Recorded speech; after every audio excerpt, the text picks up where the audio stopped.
In this series of videos I'm developing a solid state replacement for this device, and this is the tape drive out of a Fluke 9010A, and so what I'm trying to do is make this essentially a memory chip version of this.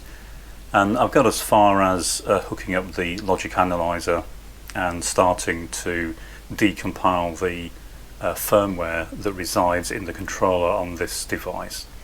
But before I proceed, I thought what I would do is modify this second drive. This is my second unit, and if you've watched my previous videos then you may know that I modified the drive on my other unit to accept a different type of cassette, so it accepts these cassettes rather than the hard to find and expensive Fluke cassettes. And I went through in some detail how I did the modifications. But one thing I didn't cover, and I've been asked about, is how I arranged the optical sensor, which is the end of tape sensor. So if you're familiar with these drives, you'll know that what you have is an LED. So there's an LED emitter down here. It's going to be hard to see on camera because obviously they're quite small, but there's an LED emitter down here, and that shines up into the body of the cassette. So on the Flukes, the cassette's hollowed out here and it's clear, and the LED shines up into that cavity. And then there's a second device. It's a sensor that sits on this plate, and normally it sits in this housing that's bolted here.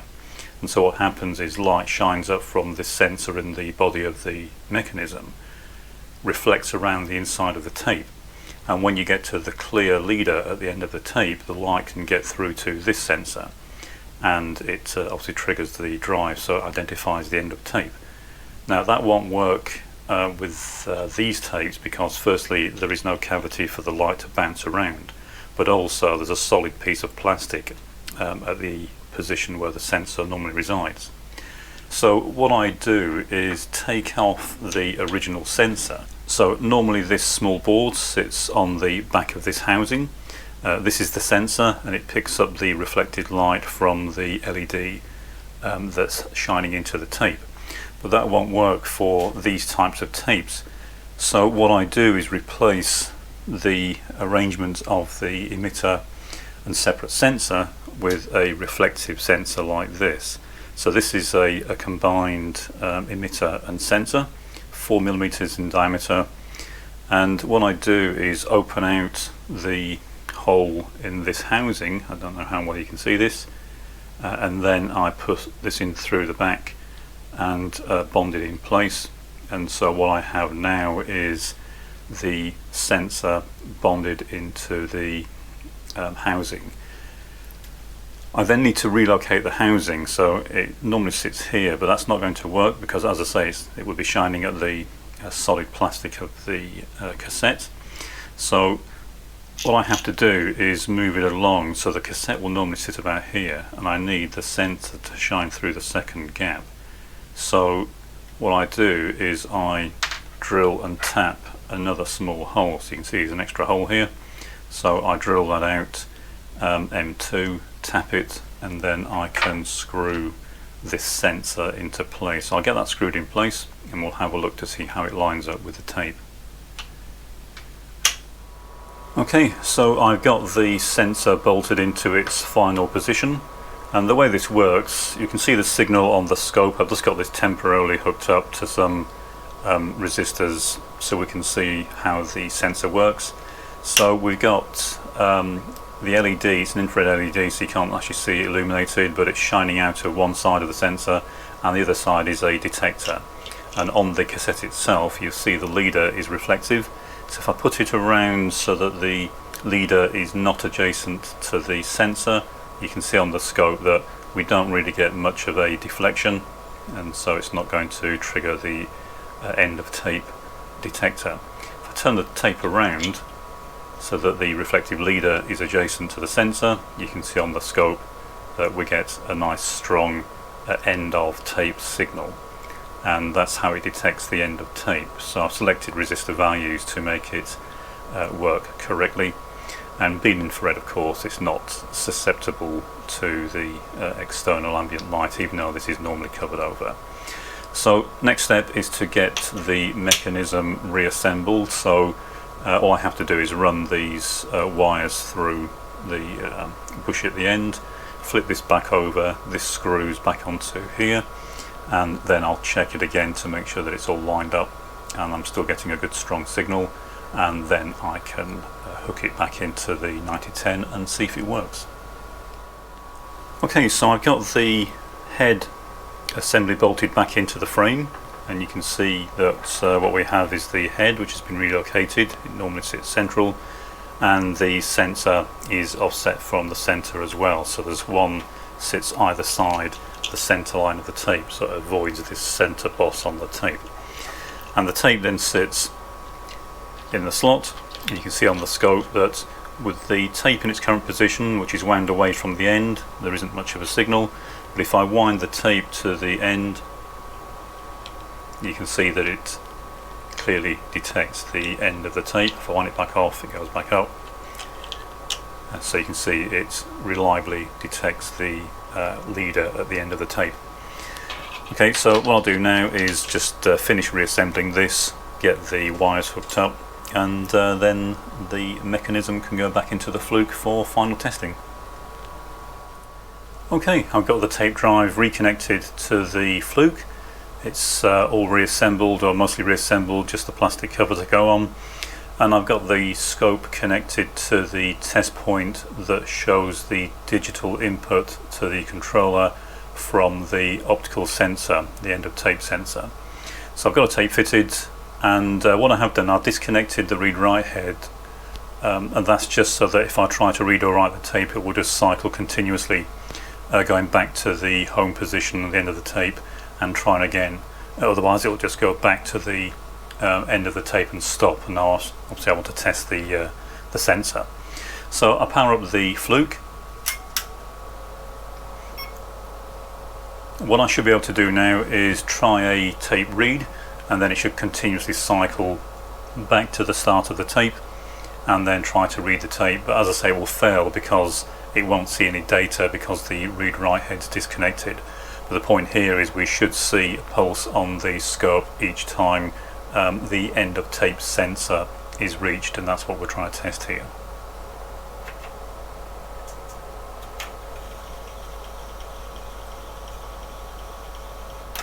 So as you can see, each time we get to the end of the tape,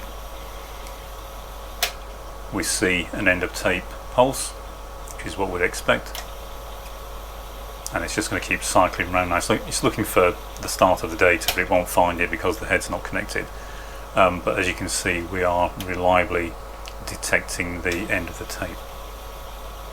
Okay, that's it. I can now move on and start doing some more in-depth testing with the logic analyzer, start to investigate the inner workings of the firmware in the controller, and see if we can make any progress on disassembling and reverse engineering the way that it works. Okay, so I've got the cassette drive hooked back up to the logic analyzer, and we can now start going through the process of reverse engineering the firmware in a bit more detail. So just to clarify, what we're trying to achieve here is I'm not particularly interested, as far as this project is concerned, in the exact detail of the entire code. It's quite interesting to go through for other reasons, but what I'm trying to do here is to figure out what commands and values of commands and status information is transferred between the 9010 and the tape drive to make the system work. So in other words, what commands cause the tape to rewind, read data, write data, and how is that data transferred. Once I have that information, then I can design the replacement for the cassette drive, and all the detail as to exactly how it encodes the data onto the cassette is not really that important, although it is interesting to look at that, as I say, for other reasons. So what I've done so far is look at the schematic, and going from the way that the schematic is configured and the way everything is interconnected, I figured out what the particular values are for certain actions. So in other words, for stop, There's a value of 83 written to port 1 for rewind, and by rewind what I mean is drive the tape backwards as opposed to drive the tape to the start and stop. So rewind just means drive the tape in the reverse direction. Then there's another value for driving the tape forward and writing a value of 1 to the tape head, and another value for driving the tape forward and writing a 0 to the tape head. There are some other values as well, but these are the main ones. And now that I have these, we can of course search through the code trying to find them. Now, one complication here is that we don't actually have access to the internal data and address bus of this device. So where normally we would hook the logic analyzer up and be able to capture these instructions and effectively step through them one by one, we can't do that here because this all runs internal to the 8041, and all we have access to is the external ports and control lines. So we have to try to figure out from what we know of the operation of the system and the source code as to exactly what's going on internally. I've looked through the documentation for the 9010, and all I can really find with reference to tape drive commands is this small table, but it does give us some useful information. So firstly, this is the information that's transferred from the 9010 to the tape drive. So the address, one thing that's worth pointing out here is that there are two lines that go to the 8041 that are of a lot of interest to us. One is the A0 line and one is the chip select line.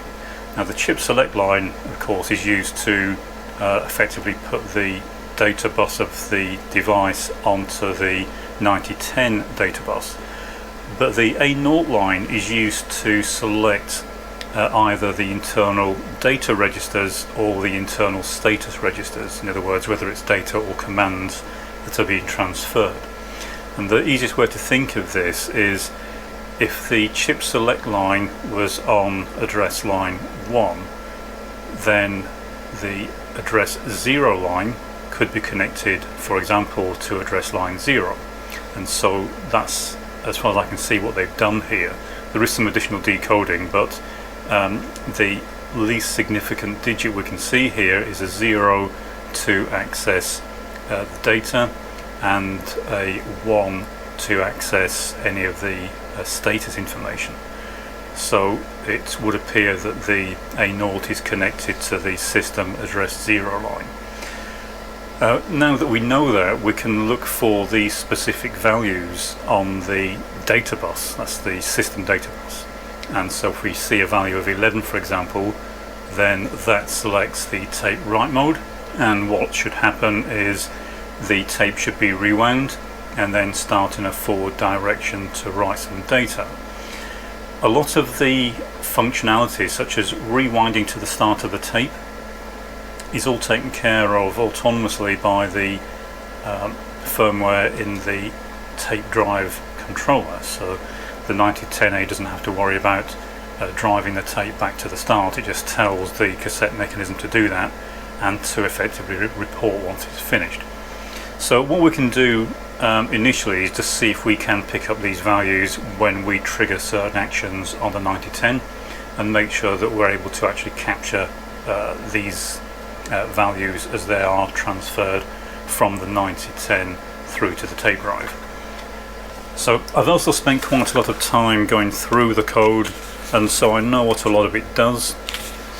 So for example, various functions to cause the drive to pause and wait. There's also an entire loop for rewinding the tape, for writing a byte value to a tape. So for example, this block of code will read a byte and save it into the R2 register, and looking at other parts of the code, it then sends the value in the R2 register as data through to the 9010. So going through like this means that we can kind of pick our way through it and find out what's going on. But as I say, step one is what we'll do is we'll look for the command values that we've identified in the datasheet. I think we'll start with a value of 11, and then we'll see if we are getting these values appearing on the output of the control chip, and that will tell us that we're on the right track and that we are understanding what we're looking at. So I'll relook at the camera so you can see the logic analyzer, and we'll try stepping through the code. Okay, so looking at the logic analyzer, what we'll do now is we'll try to trigger on one of these values, and this will show us that we are indeed on the right line. So we'll start with trying to read the tape, so that should be a command of 12 sent from the 9010 through to the tape drive, and according to this it causes the tape to rewind and then start up in the forward direction, at which point presumably the loop within the cassette controller will start up, which reads data from the tape and sends it through to the 9010. We won't be able to see that, of course. We'll just be triggering on the start of that process. So we'll go through to the trigger menu, set a value of 12.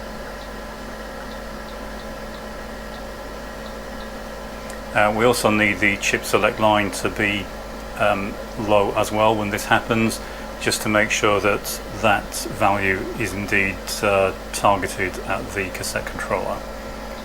So I'll turn the Fluke on, let it finish its self-test. Okay, and arm the analyzer, and now we'll try and read the tape and see if we do indeed trigger the analyzer. And we have indeed triggered the analyzer, and we can see a value of 12. That's on the data bus, so the top blue trace is the data bus value, and we can see that we had a chip select, a write to the tape drive, and the A0 line was high, indicating that a command was being sent through to the tape drive. Once we've got the tape drive started up, then what we should see is the value that we were looking at previously for the various functions. So on the port P1 we should at some point see a value of 43 appearing to cause the tape to start to rewind.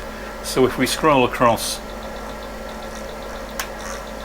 looking at the value on port 1, now the problem here of course is it could be a very long way before we see the command appearing on the actual port, because there are various delays built into the firmware to allow the mechanism to be triggered, and that's one thing you do have to bear in mind when you're looking at this sort of machine.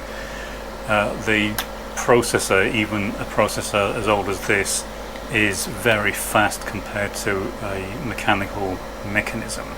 So what we'll do, instead of searching through manually, it could be thousands of lines away, we'll change the trigger. So in the trigger menu what we'll do is get rid of the trigger on the data lines, so we'll clear that. Also we don't need the chip select line, so we'll get rid of that. And if we go across to port 1, so what I want to do here is set the value to binary so I can select a single bit, and what I'm interested in here is bit 6. So when bit 6 goes high, that should cause the motor to rewind. So what we're looking at here is just to have bit 6 as a 1, and when bit 6 is a 1, the motor should actually rewind. So we'll go back to the waveform display. I'll turn the Fluke back on, rearm the analyzer, and now I'll try and read the tape, and part of that process should be to rewind the tape mechanism, and sure enough that triggers the analyzer. And you can see the yellow trace near the bottom. We can see that bit 6 is indeed set. Okay, this video is starting to get quite long, so I'm going to end it here, and in the next video what I will do is look at the individual commands sent from the 9010, and we'll see how they're handled within the firmware of the cassette mechanism, and then we can start pulling out the individual blocks of code that I need to start looking at in terms of replacing in a microcontroller. Most of what's in here we don't need, it's just for encoding the data and decoding the data to and from the cassette itself, and also things like the algorithm for the rewind mechanism. We don't need that. All we will need to do is have our unit report back to the Fluke that it's in the rewind position, and then of course just reset the memory address in our little memory unit. So any comments welcome, and we're getting fairly close now to being able to go through the code in some more detail and figure out exactly what it is we're looking at. As I said, it's made slightly more complicated by the fact that we can't look at the individual instructions within the firmware, so we can't trace through as we normally would, but as long as we take a sensible approach and monitor what the drive is actually doing in response to certain commands, then we should be able to figure out how to write some code to simulate the operation of the tape drive.